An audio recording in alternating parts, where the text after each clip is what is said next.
influence with Mozart, or is it kind of like washed away with like tourism at this point? 30 times in that song, she uses the word umbrella, ella, ella. Mozart does a symphony about 2.5 hours for 30 different instruments. Yeah. So what is more quality in terms of music? Good afternoon and welcome to Salzburg. We left Hallstatt at around, we could have left at 8, I believe, but we just 8:28. But we decided to take the 10:28 train over to Salzburg, which we are today. It's clearly cloudy. I'm guessing, obviously, it's only a few hours away, 2 hours-ish away from Hallstatt, so the weather wouldn't be too much different. Yeah. But hopefully we can see the main castle and the mountain. We're walking to it right now, so we'll know within like a minute. Salzburg looks really cool with a huge castle and mountain. Also, we're here for 2 days, so Trying to make the most of it. yeah, and we can just sleep. Obviously, we're clearly like tired. It looks like it's gonna rain again, but we will try to keep the energy up. It's just hard doing this every single day where you've never really recorded it before in your life.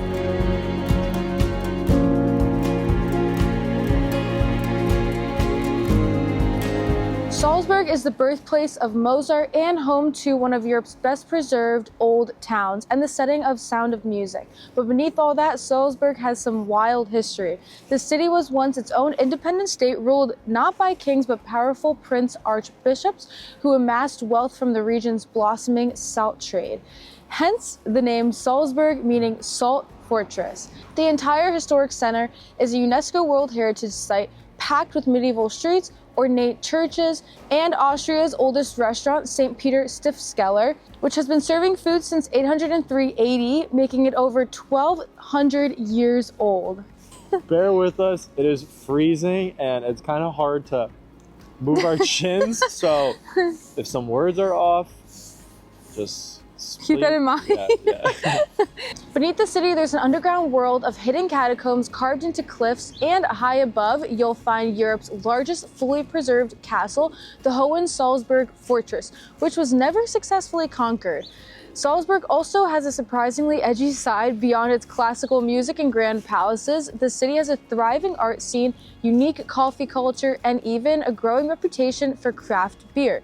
But we'll be here for 2 days, so there's going to be plenty to explore. Hopefully these clouds will clear so we can see the mountains and get an amazing view.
So when you come to the castle in Salzburg, the all-inclusive ticket gets you access to this like theater play thing.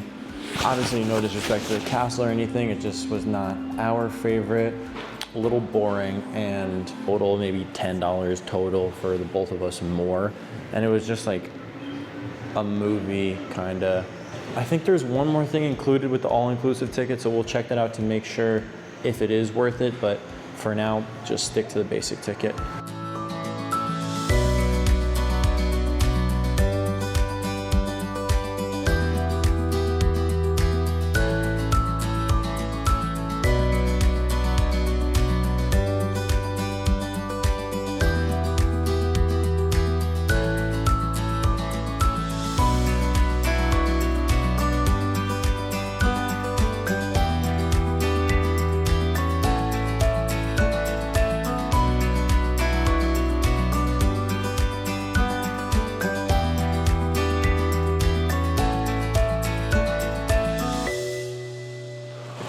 standing in right now is known as the Golden Hall, and I believe this is one of the places that we got special access to with our all-inclusive ticket.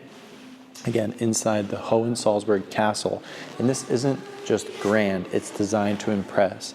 The massive covered wooden ceiling studded with gold buttons was meant to resemble a starry night sky, almost like a Rolls Royce. The ceiling shows off the wealth and power of Salzburg prince archbishops.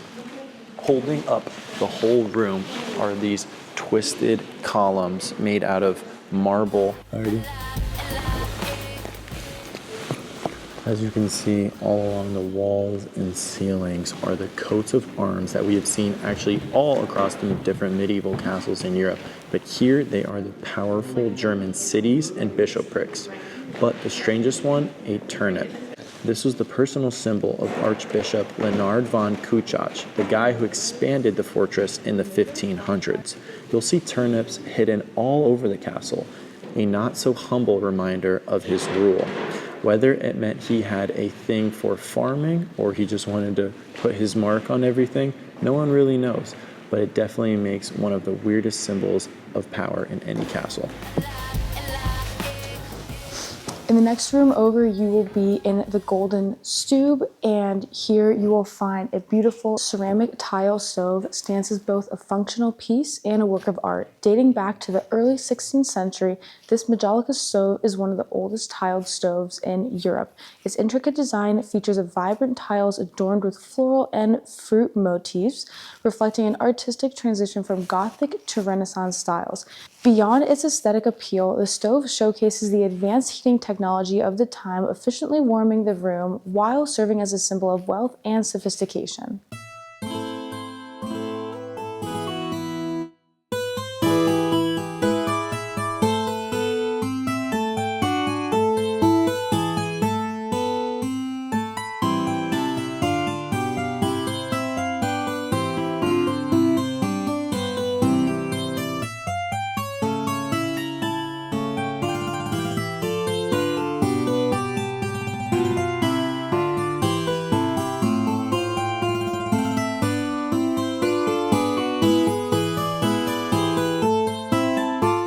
The Hohensalzburg Castle wasn't just a medieval fortress, it was basically a private kingdom for Salzburg's archbishops, who weren't just a religious leader, but also political leaders as well. An archbishop was a cross between a king and a pope, controlling not just the church, but also the wealth, military, and laws of the region. And Salzburg's fortune came straight from salt mining, which was even bigger here than Hallstatt. While Hallstatt's mines are the oldest in the world, Salzburg's mine in Doomburg were more commercially successful in medieval times, making the archbishops insanely rich. That wealth built this fortress and expanded it into one of Europe's largest and best preserved castles, and let the archbishops live like royalty while keeping total control over the region. The Marionette Museum in Hohensalzburg isn't random. Salzburg has a long history of puppetry, with the Marionette Theater performing full-on opera since 1913. These weren't just for kids, they are high art performances of Mozart and royal dramas. Meanwhile, the archbishops ruled Salzburg like kings, taxing peasants into the ground while living in total luxury. In the 16th century, the peasants finally rebelled during the German Peasants' War, but the uprising was crushed.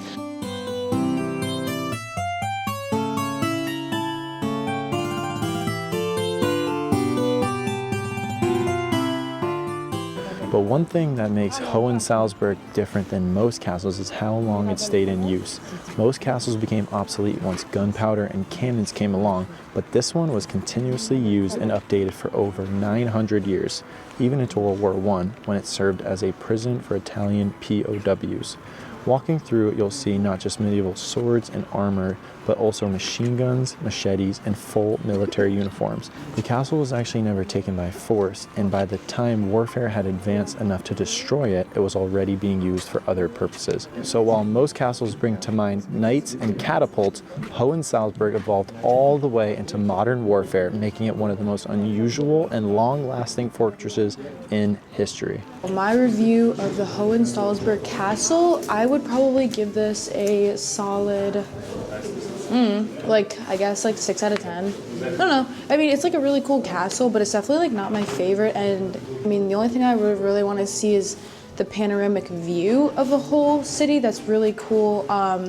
Also, it's just like, you know, we didn't come at a good time. I kind of wish that we would have came in the summer or a nice sunny day. I mean, yeah, this is the view that we were having. We'll probably put in like a ton of clips of what it looks like, but yeah, we just had, that was probably the most fun that we had, was just like looking outside. But other than that, like the only museum that we really liked was that military armory museum. That one was definitely really interesting to see the uniforms that they wore, the weapons that they used. That was cool. But other than that, I don't know, the puppets were cool, but I just thought like when we were paying for the theater, I thought we were paying for like a puppet theater show, or at least just like watching a video of the puppets in action moving, but like that just kind of looked like a puppet shop and like just showing a couple of the puppets that they had.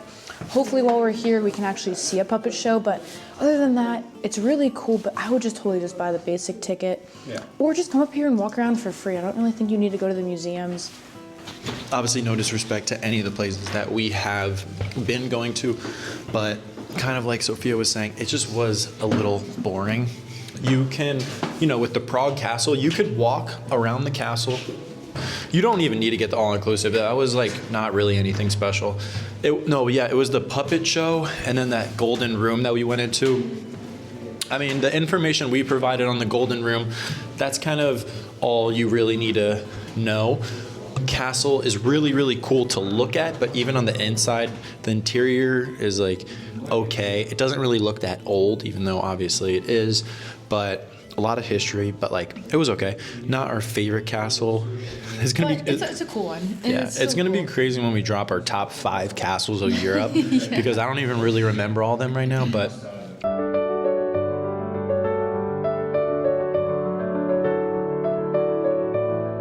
This is a 30-foot tall sculpture known as the Sphere, which captures a ton of attention every single day. It's a golden sphere topped by a neutral-faced man in everyday attire. It was created in 2007 by a German artist named Stefan Balkenhol. This artwork is a part of Salzburg's Walk of Modern Art, blending contemporary pieces into historic cityscapes. The man's ordinary appearance invites various interpretation, perhaps symbolizing the common individual's place in the world. While some graffiti has appeared to the sphere's base, it still remains a popular photo spot near the castle.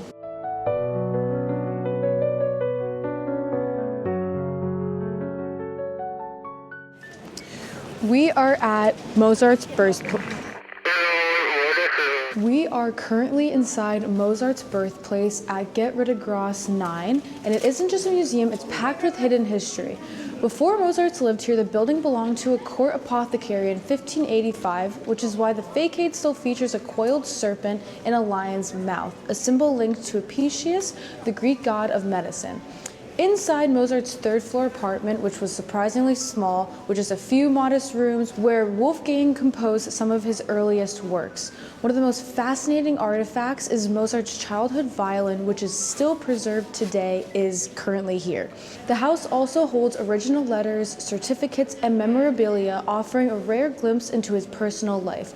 While thousands of people walk past this bright yellow building every day, most don't realize they're actually looking at not just a musical landmark, but a piece of Salzburg's deepest past.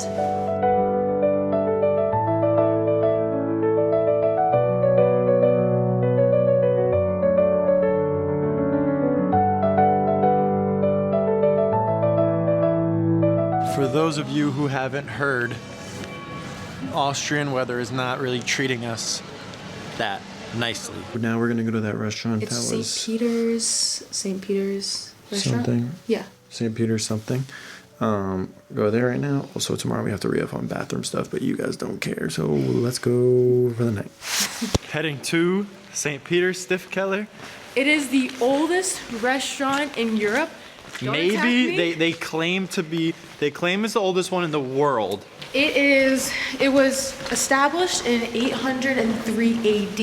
It's been around for like 1,200 years, so it's exciting to be going to an extremely, extremely, extremely old restaurant, oldest in Europe.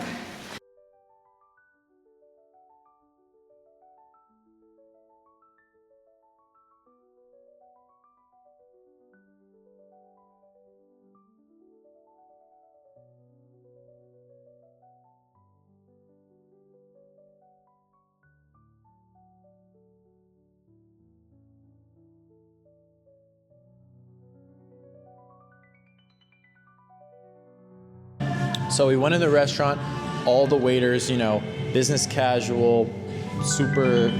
They were professional. Yeah, professional. And everybody in there was older than us. And like, I don't know. I mean, we just have like not a dressed up. backpacking outfit. We're trying to look nice, but Yeah. it's obviously backpacking. Our hotel's not close, so like it, you know, we got to stay warm. But anyway, we did book a reservation there. We were planning on going there. However, the prices were pretty steep. Yeah, they were. It was a $3 sign restaurant. Obviously, it's the oldest restaurant in all of Europe. So, Yeah.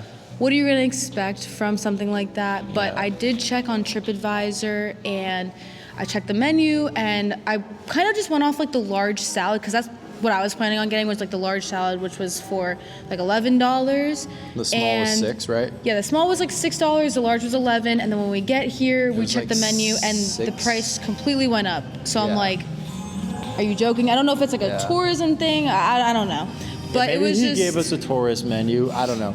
Or the prices just went up. yeah, I guess yeah, But over time. Every but, single meal was like 30 something euros. yeah, it was high like, it was about 20s. like you're gonna spend like $35 Per person, yeah. being there. You It's, know, it's our fault for just like, you know. being young and Yeah. like No not having a career. Yeah, no disrespect to the restaurant whatsoever.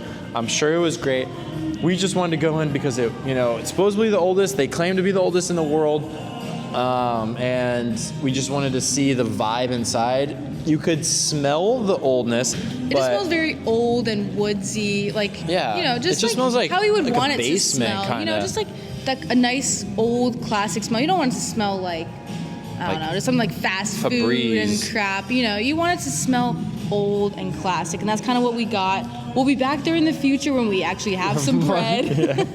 And then we were like, okay, let's go in, ask for the menu, pretend to actually read it, get some footage, and then leave. But he just brought the menu to us at the waiting area, so like we couldn't really film a lot. Maybe we could have asked to go to the bathroom and film some, but the inside of the restaurant was, you know, they had some like sticks, but other than that, it was like pretty modern, I Yeah, guess. it was pretty modern. Yeah, they had like some modern. You couldn't really looking tell that it was like decorations. the oldest restaurant in the world. Yeah, I know, because in Prague we went to a couple medieval restaurants that looked old. Yeah. But to cut this short, we'll be back here in the future to Yeah. check this out and give a way better review. If anyone has been here in Salzburg, leave your review in the Yeah. comments. I'm sure the food was amazing. Yeah, and food recommendations here. That'd be nice, yeah. And obviously with these super rich places, they probably give tiny portions as well because the food is like so high end. Like we don't want a piece of lettuce and a cracker, you know, in like a tiny plate for like $45. I mean,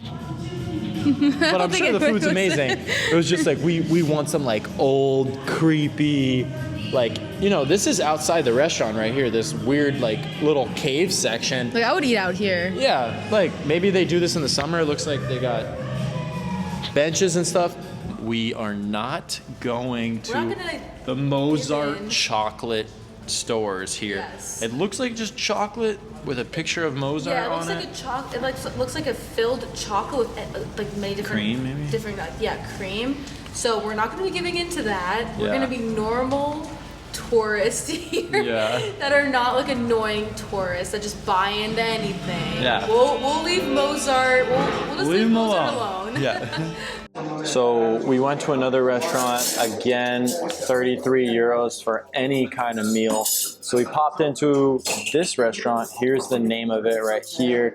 And we talked to the kitchen staff. Their kitchen was closed because it's past 9, but the guy was so nice. He said, you know, do you just want a plate of everything? And we got all of this for 25 euros. And this is, you know, double, triple, quadruple the value of what we would have gotten at other places. Clearly authentic food, clearly really good food. Really excited to eat this right now. The guy was so nice. Appreciate the hookup on that. Check out this food. The breakdown of what we got looks like we have a lot of potato slices. We have this cheddar potato biscuit. We have a full thing of ribs, but they just cut it in half for each of us. And then one huge slice of pork with some like extra skin on the side. Oh, we got a lot of barbecue sauce, ketchup, some waters, Great value.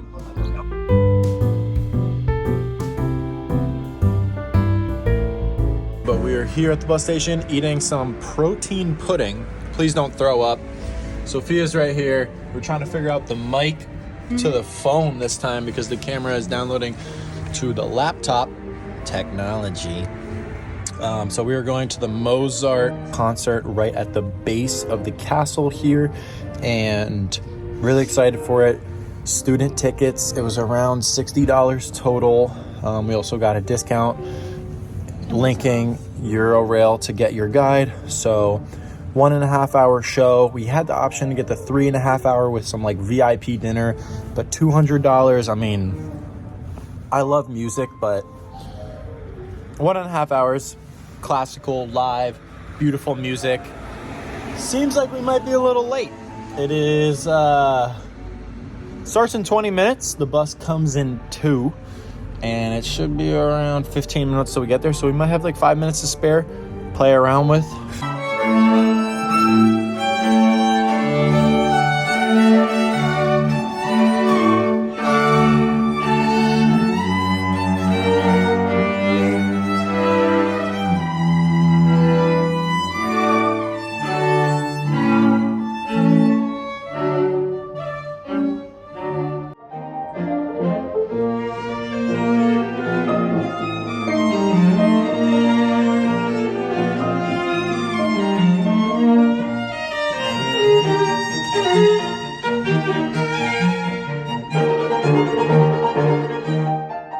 We actually snuck all the way up to the front. So there's a lot of people here, but we're in the front, and the music is very lovely. Yep, very nice. I definitely like it a lot.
We just went to that Mozart thing. Absolutely beautiful music. Makes kind of what we listen to look like actual trash. You know, when you listen to that and then you listen to rap, those people were in perfect synchronous together, Yeah, and plus extremely it was just, like, exciting talented. to watch. I mean, like everybody had their own Like facial personality. expressions, yeah. So it was exciting to watch, and I would say that's like a must-do. Would I have rather done the puppets? Probably. Yeah. But that was still really exciting to do last minute, so I'm not mad about it. Yeah. Definitely would recommend that. Like 8.9 out of 10, maybe. Yeah, the That music was fun. scene was really good, but city overall, it seems more of like a day trip or a hub, because I'm pretty sure you fly into Salzburg and then you go to Hallstatt and then you go to Gosau. And Munich too. Like, there's a couple day trips you can make out of this. So Thank you for watching. If you made it to the end, Salzburg is a good trip, although, you know, it's nice to come in the summer. yeah, all these Austrian, Switzerland places, we pray that Switzerland is clear skies when we get there. Otherwise, we're going to be very depressed in the videos. We probably won't even record. We gotta just take a break at that point. Make your next trip to Salzburg. Hallstatt overall was a little overrated. Go to Gosau, switch things up a little bit. How long have you lived here? Basically all my life. I was born in Salzburg, and that's where I've been living for the last 42 years. Coming to the bars, having a lot of conversations, and it was basically a fun time to work in here 20 years ago. Yeah. Nowadays, being in the bar and everyone is steering on the phones is a complete opposite story, and sometimes people are just getting crazy when you when you ask them a few questions, they just want to be in the bulb of WhatsApp or Instagram or whatever. Yeah, no, we've noticed that too. Like, we definitely are trying to get more off of social media, because we want to be more in the moment with life. So yeah, we definitely want to try to get off of that. So my next question would just be like, when do you think is like the best time for people to visit Salzburg at all? Because every destination offers a huge variety of things to do. Sometimes a few things are pretty much the same. So for example, from palaces, fortresses, cave tours, whatever, you just have to adjust to when to do the best time when.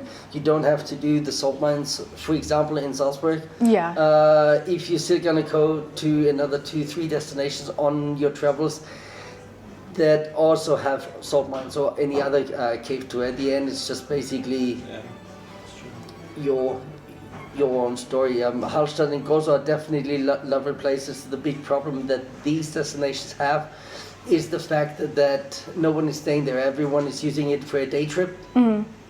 Means it flushes in a lot of tourists. Yeah. But basically there's no special income that is generated in terms of accommodation.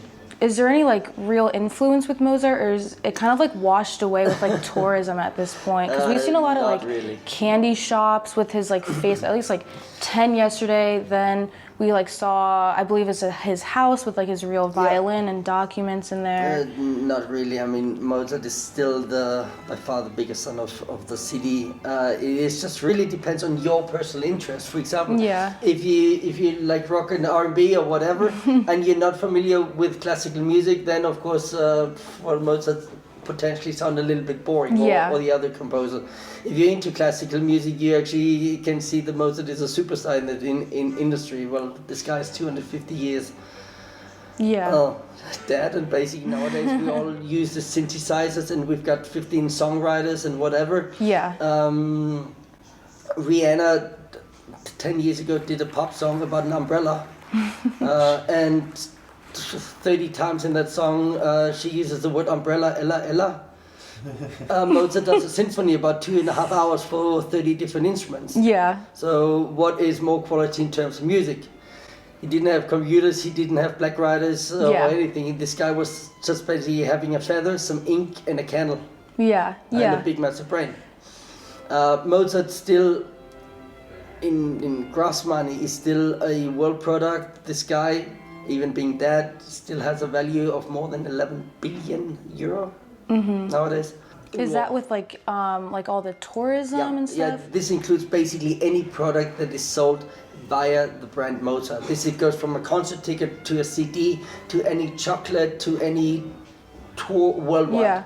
Well, where'd the chocolate even come from? Like, was that like his mother's recipe or something? There is, if I'm not wrong, 11, 12 companies that are doing these Mozart balls. And the original one was done by a pâtissier called Paul Fürst. This is about 120, 130 years ago. So basically Mozart was already dead for more than 100 years. And this guy just created this thing. His graveyard is in St. Peter's Cemetery. Okay. But the original ones are done by a family called Fürst. And there's only four or five shops. You should have one of the original ones. Just to say, okay, I've had one.